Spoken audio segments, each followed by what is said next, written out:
Guys, welcome back to HPL. Dog took a very decisive game one here versus Muzzy, and with Freeze Mage at that. So Muzzy going to have to keep that in the back of his mind when he's moving forward in this one. In the HPL format, these guys can make any changes they want between games. So the fact that that's in play right now, that may throw off his deck building here a little bit if Dog chooses to throw him a curveball. Yeah, we saw Muzzy. We talked about it before the match that he is one of the most aggressive players here tonight, has the highest DEH, the highest damage to an enemy hero.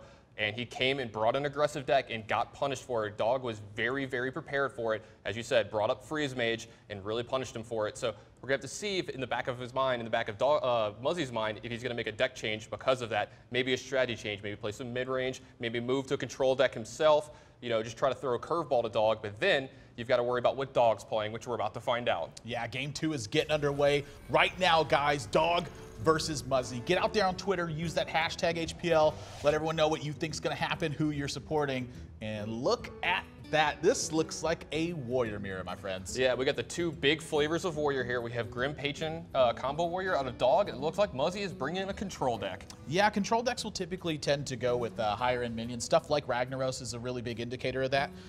There's a chance he's just playing Ragnaros in a Grim Patron Warrior deck, but we're going to get a better glimpse at it. So when I see Dr. Boom in this hand now and Sludge Belcher, I have to fully believe that this is Control Warrior. Yeah, and it's going to be interesting if Dog plays the same kind of Grim Patron Warrior deck that we've seen from him, or if, like, you know, we've seen some other Grim Patron Warrior decks we saw yesterday in our matches that had a couple of different new cards in them that we hadn't been seeing. Yeah, yesterday we had two people, we had Zalay and Powder, both mix in Shield Block and Shield Slam into their decks. So a really big nod to the fact that they want to be able to kill some minions in the mid game and find ways to kind of offset what their opponents are doing with their mana.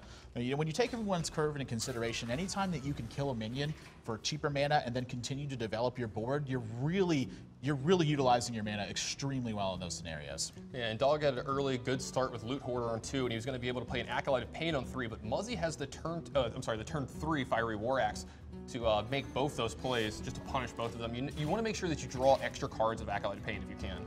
Yeah, don't just want to run it out there and leave it to die to a weapon. That's pretty much one of the nightmare scenarios. So Muzzy kind of knows that Dog is playing Grim Patron at this point. Dog still has not gotten any major clues into what Muzzy is playing, so still trying to feel that out. I think that's part of the influence that's coming in, why you're seeing him can maybe hold back a little bit, feeling him out a little bit more until he has a good idea of exactly what he's trying to do. Yeah, I think you're going to see both players execute a lot of patience here in these next couple turns. Muzzy's just going to build up his life total, maybe advance his board with an Acolyte of Pain here, but he's actually going to go face here and develop a Death Spite. Yeah, I mean, this is interesting play. When you take a look at the way his hand's constructed, he's got Sludge Belcher next turn, so he can kind of fend off any sort of minions that are going on. He's also got an Acolyte of Pain in his hand, as well as a Dr. Boom, as well as an Execute. He really wants to try to get the ball rolling here, and so at this point, when he puts the Death Spite down, it's kind of a nod to the way his future mana is going to be used. He's taking into consideration his curve and really wants to continue to keep his mana utilization on point for this one. But Dog, absolute beautiful play here. One of the most powerful cards that you can play on turn 5, or combinations of cards that you can play with 5 mana, Acolyte of Pain, and then Cruel Taskmaster. Yeah, he was done being patient. He had been patient earlier, not letting his Acolyte Pain come out and, you know, miss multiple draws. He got 2 draws out of it there and a lot of value. Did some extra damage to Muzzy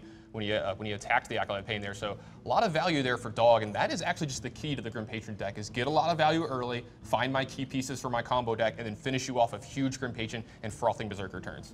Yeah, something else you're going to see how they get to those turns. Both of these players are going to be leveraging their life totals a lot. You know, every single weapon swing is going to continue to put pressure on their own life total, and that can kind of open you up to windows of opportunity. So a lot of life, you can see right here. I mean, not afraid to take 3 damage whatsoever, and I can't blame him. Again, but he knows that Muzzy's playing control at this point, so as long as he keeps himself in a relatively safe position, that life total doesn't matter too terribly much. Yeah, he can go down to a pretty low life total in this matchup and not worry about getting killed in 1 turn. That was a huge draw right now. Emperor Thorson not only unchecked right now, but also alleviating a lot of mana from this hand. Dr. Boom's down to 6 mana. Ragnaros is down to 7. Execute costs 0 right now. That's a major swing as far as the mana is concerned. Yeah, that was a great draw from Muzzy here. Dog is definitely on the back foot. As you said, he doesn't have a clean way to take care of this Emperor here, and it's being protected by a Sludge token. So this is a great board state for Muzzy to be on, and he's going to be able to push his advantage pretty fast here. Yeah, Dog is going to dig through his deck here. I think he's trying to find an Execute.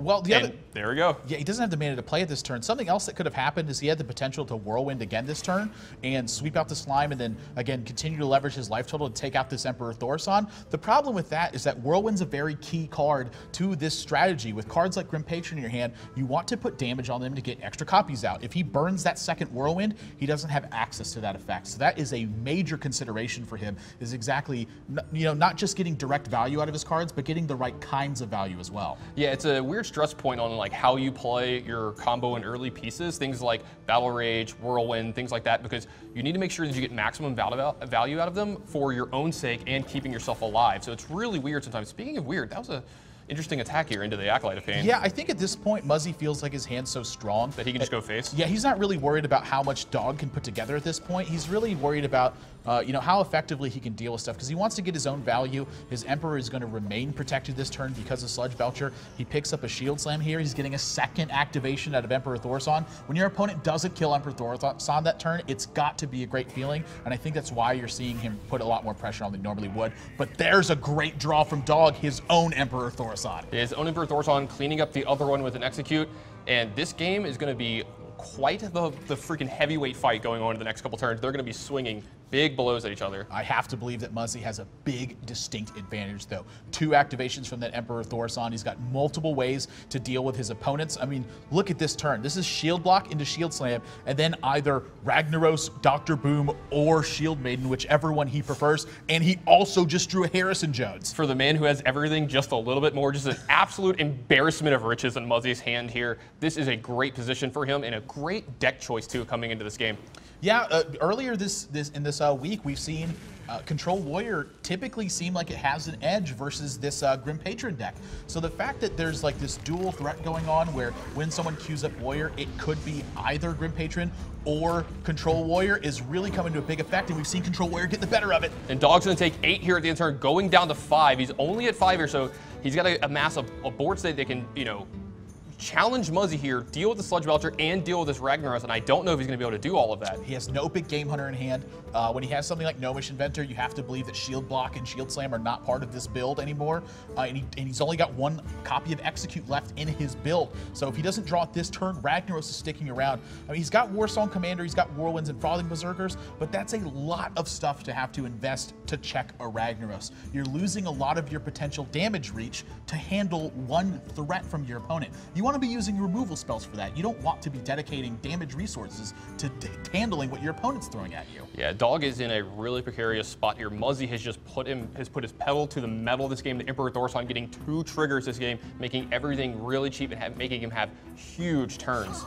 So gonna go with Warsong Commander here. I absolutely cannot blame him, but there has to be an effective way to deal with this, or he's all but out of the game. He's going to play a Dread Corsair here, an Armor Smith. He's probably going to Whirlwind for 0 here, gaining a ton of armor, making extra minions off this Grim Patron, and being able to attack the Sludge Belcher a little bit. So he's going to flood the board here, take out the Sludge Belcher, and present enough targets for the Ragnaros here. These animations are running out of time right now. I have to believe he's going to be able to queue up everything in time here. Dog is a professional. Oh my gosh, I don't think he got everything off in time. Yeah, I don't think he got everything off in time either. He's shaking his head. You can tell that's got to be some missed attacks. That's got to be why he's shaking his head. Honestly, at this point, the missed attacks matter, but the bigger thing that matters is that it took him so long to do this that he's not getting to do everything exactly how he wanted to do it. Yeah, so there's 3 damage. Yeah, 6 points of damage were missed here because of his timer. And so Ragnaros, obviously it's got a pretty low chance to hit face right now, but there always is that chance. It is a pretty low chance, but he is exactly at 8, and it's got a 1 in 7 chance of just ending the game right here at the end of Muzzy's turn. And he can turn that into a 1 to 6 with Shield Slam. The question is whether or not he wants to dedicate resources that way. So this is still kind of a critical turn for Muzzy. He has to make sure that his sequencing is on point. He cannot answer all of these Grim Patrons right now. This is a major threat. Right now, he's going to use a Harrison Jones to take out Dog's Fiery War Axe here, draw himself a card, get his own Fiery War Axe. Now, this allows him to kill 3 creatures this turn if he wants to, but Dog will gain a little bit of life if he uses the Fiery War Axe first. You'd have to take out the Armor Smith first with something like Execute before, just to make sure that Dog stays at 8 and gives you that chance to win the game here with the Ragnaros trigger. Good. That's actually an excellent point you made there. Anytime he attacks a minion, he's giving Dog that extra armor. So if he gives Dog an extra armor, he is taking away that potential to actually win a game here. So when you see this Execute, this is interesting now because I don't know how he can use the Fiery War Axe. Actually, if any of the minions he attacks, it's going to actually give him the armor to survive this turn. So Muzzy just going to be concerned with trying to handle as much on the board as possible, and trying to leverage the Ragnaros to just continue to get value is what it looks like. Yeah, it looks like Muzzy's going to continue to get value. I think he feels that he still has more than enough to win in his hand with a Shield Main, a Dr. Boom, and a Big Game Hunter. And if Dog is extending resources into his minions to try to kill them, that was a good draw there in Inner Rage. But if he has to keep extending his minions into dealing with Muzzy's minions, then that's the game plan he wants anyway. Yeah, so, you know, it's funny to say, I mean, Dog missed 6 points of damage last turn, but this could have potentially weathered the storm at this point and given him initiative on the board. So this Gnomish Inventor draw is actually pretty critical right here. If he picked up something like, say, another Warsong Commander, he'd get a lot extra damage potentially out of that. Yeah, he's even getting to be defensive here with the Sludge Belcher, so he makes sure he doesn't get attacked for lethal by this Harrison Jones. And as we've said multiple times with this Grim Painter deck, it's never out of the game as long as it still has some minions in play. Yeah, 2 Frothing Berserkers can get very scary very fast, so we're going to see exactly how Dog desiccates his damage. And what it looks like to me is when he does that, he's going to start pushing for face. 8 points of damage comes in this turn, and he's got a board once again of 6 minions in play. So this is another spot for Muzzy. Is this... No, he doesn't have the damage. He doesn't have a way to make. Doesn't have a way to activate the Grom. So even if he did, he'd still be a little bit of damage off unless it was something like Cruel Taskmaster. So once again, maybe relying on a Ragnaros shot to have to get some good stuff done here. But 2 Frothing Berserkers chewing through that Sludge Belcher is going to make those guys enormous at this point. Yeah, they're going to be way too big for Muzzy to live through next turn. I have to say, I think Muzzy might have played a little too defensive last turn for this game. You know, it's a possibility, but you know, what can you do when you're staring down that many Grim Patrons? I mean, that's a devastating board to be looking at. You have to handle it somehow.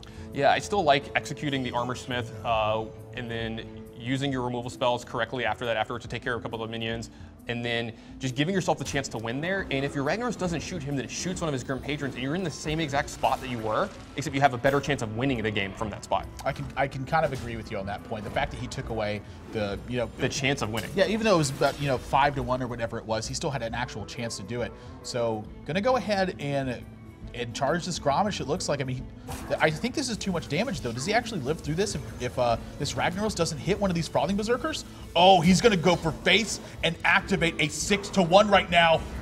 Muzzy doesn't get it. Those are 14 powers with the Frothing Berserkers, plus the 6 from that Grim Patron. Dog is going up 2 games to 0. Yeah, you saw him put up the fingers and cross him there for good luck, and you know what? He had the good luck there. Fate shined on him, and Ragnaros did not deal him the final 8. I have got to believe that Muzzy played a little too defensive, at least for my liking there in that last couple turns. So let's go back to that turn a little bit and talk about it, where he chose to not execute this Armor Smith, and instead, you know, if Ragnaros had hit Dog's face, it would have left him at 1 point of life. If he executes the Armor Smith and then uses Fiery War Axe on one of the minions, on like Warsong Commander, let's say he even throws a Shield Slam in there, Dog's left with 3 minions on the board, or was it 4 minions on the board? I think it would have only been 3, so you would have had a 25% chance of winning the game there, or a 25% chance of killing one of his other minions, only leaving him 2, and you wouldn't have taken so much damage on the way back. So I feel that if he does that, he gives him an actual chance to win the game instead of a chance of not losing, while his line could only keep him from losing the game. That's a really excellent point you actually make there. As far as from Dog's perspective, it looked like he was all but out of that game. That Grim Patron is so terribly strong when you combine it with a couple of damage effects. I mean, that was one way to damage a Grim Patron and then an AoE to damage the Grim Patrons. That gave him 4 copies of it. This card is so strong. 12 power worth of minions for 5 mana is that's not fair. Yeah, we talked about it during the game. If they have any minions left over that are part of their combo, there's always a chance they're still going to win the game. And you know what? Dog persevered and actually got through it. It was very impressive to watch him keep a cool head. He was super far behind for a few turns, and he just kept plugging along, kept the kept his game plan going, drew the cards he needed, and he got there in the last turn with a lot of damage. That was even despite the fact that he missed 6 damage because of the rope coming into effect. Anyways, he's up 2 games to 0 now, really picking the right strategies and punishing his opponents for them. Guys, when we come back, it's going to be match point for Dog, and Muzzy needs 3 straight to pick up this series. You're watching Hearthstone on PvP Live.